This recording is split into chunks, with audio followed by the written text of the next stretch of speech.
And hi, welcome back to this very short Minecraft quick update kind of video. So I'm going to try and make this video as short as I can, so let's just get right into it. So basically I've been modding the server quite slightly recently, so I'm just going to like go over all the new mods and everything you need to know about them, to like just like the basics that you need to know about them, just so you can get started. So I think the first one we're going to start off with is quite a big one. The first one we're going to start off with is player warp. So to get started, basically you can do P warp is the start of every command in player warps. So I'm just going to head to the GUI, and as you can see, these are all of the warps that people have created. So I'm just going to go to let's go to the shopping district. Why not? And then it will take 1 second, and you can't move in that 1 second, and then it will teleport you. If you want to cancel it, you can just move.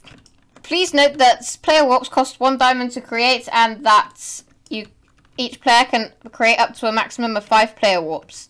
Player warps can be deleted or moved using commands and renamed, but I don't think you get refunded when you delete them, so I would suggest just moving it and renaming it if you accidentally made one in the wrong place. By default, warps will be private, set to private, which means no one else can go to them. You can use the trust and untrust commands to trust people and untrust people to your warps.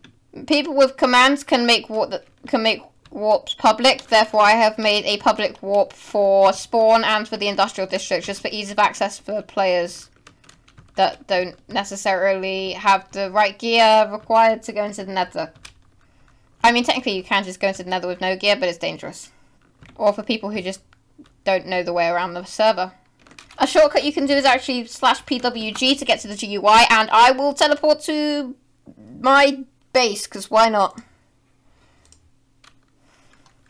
And yeah, so that's there are commands. I will put up a list of commands on screen. I don't know if this list of commands is slightly outdated. For example, you currently can't set your warps public as a player without the permission to. But there is a list of commands up on screen. So besides the player warps, I have also been doing some vanilla tweaks as well. For example, we have armor statues, which makes it so you can, basically, how that works is you get a book and quill, and you name it statues with a capital S, and then it will give you this statues, and then it will also put the version afterwards. You don't need that to create the book. And basically you can go in, you can check the target so you know what statue you're going to be editing, and you can like move around his position and stuff. So I made a statue of me. Another thing I've got is the armoured elytra, which means, basically, Harold, I'll show you right here. So once you have your armoured elytra, you can actually go ahead, and if I quickly remove that, because that's going to be in the way, all I have to do is take it here, grab it here, and throw it above that thing, and then it will give me my netherite chest plate and my elytra. But to combine them, all you have to do is throw them both over an anvil. Just throw your netherite or whatever armor and your elytra over an anvil, and it will combine them both into a elytra, and enchantments are kept through this, and you just equip it, and as you can see, my armor down here at the bottom is at full. Next up is the vanilla tweak called Cauldron Concrete, and basically what this does is you get your gravel, which I actually forgot to craft here. So you get your, not your gravel, sorry, your concrete powder. So I'm quickly going to grab my 8 concrete powder here. You go to a cauldron that you happen to have, you make sure it's filled with water, and you throw your you throw your concrete powder in, and then you walk, then you can pick it up again, and look, boom, there it is, it's concrete now. Now, you can actually do this in bulk amounts. I threw all of these stacks in at once, so, like, you can definitely do it in, like, bulk amounts. It's actually really useful, and it saves a lot of grinding.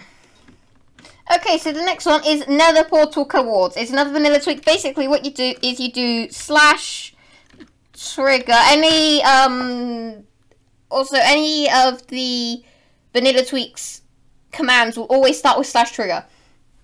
And basically, if you come here and you can see NC, which means Nether Quartz, in Overworld, you can see it will tell me if I made a portal for here,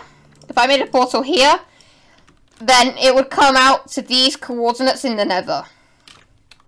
And the same goes for in the Nether. If I go to the Nether and type /trigger and see in Nether, then it will tell me if this was where I was in the Nether, it will tell me those coordinates was where I come out in the overworld if I was to make a portal. It's really helpful for portal linking, so like that's basically the easy method of doing portal linking without having to do all the complicated maths, which I don't actually know how to do. The next one is custom nether portal, which basically means you can create a nether portal of any shape. So I've worked out a rough circle shape with dirt here. And if I quickly make this obsidian and get myself a flint and steel, which I don't currently have on me. Okay, so if I come back over here to the nether portal with my flint and steel now, as you can see, it lights, which means you can make circular nether portals, which is basically what this does. It also lets you include crying obsidian in your portal frames if you wanted to do that and make your portals look nice, because vanilla Minecraft doesn't let you do that. It will still be a normal rectangle on the other side though. So yeah. Okay, so the next one, we're still on the island here, is Drawability Ping. So basically, if I trigger draw ping, you can see ping for hand items, ping for armor items, and ping with sounds, which is this sound that I can preview. And you can select whether you want subtitle, title, chat, or action bar. Basically, what this does is when you've got something that has low drawability, I will quickly play an example for you. It will tell you. It's very useful if you really don't pay attention to your drawability. So, yeah.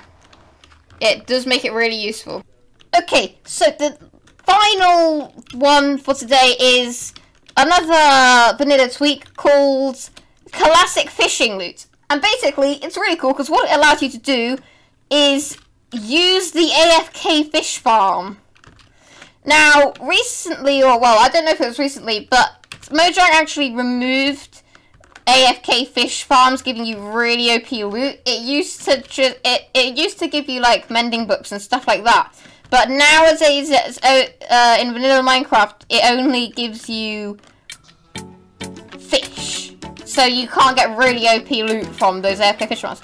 But with this vanilla tweak, you can now use those AFK fish farms and still get a bunch of OP stuff. It just makes AFK fish farms like really OP. Okay, that's going to wrap it up for this video. It was only a short video. I've tried to make this video as short as I can. Don't forget, like and subscribe, turn post notification bell on. You may notice the beacon and full netherite. Yeah, I'm working on my 100th video, which is a very special Minecraft episode.